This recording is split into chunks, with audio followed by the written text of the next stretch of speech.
अस्सलामुअलैकुम दोस्तों, आपको हर सवाल पर 10 सेकंड दिए जाएंगे। चलिए शुरू करते हैं। सवाल पहला, रमज़ान के दूसरे अशरे को क्या कहते हैं?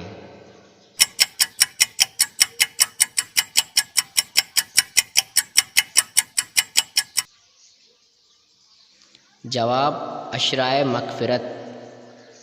दूसरा सवाल, रमज़ान अल मुबारक से पहले कौन सा महीना आता है?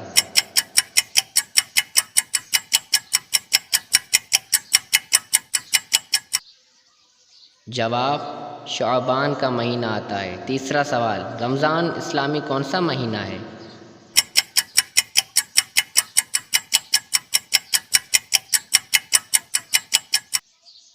जवाब, 9वां महीना है।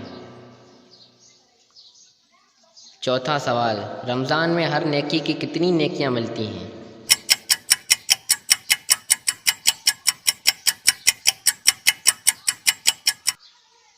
जवाब, हर नेकी पर 70 गुना ज़्यादा नेकियां मिलती हैं। पांचवा सवाल, वो कौन सी रात है जिसमें पूरी दुनिया का पानी दूध बन जाता है?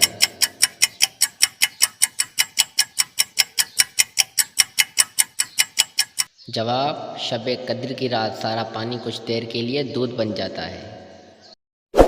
Thanks for watching. Subscribe the channel, press bell icon.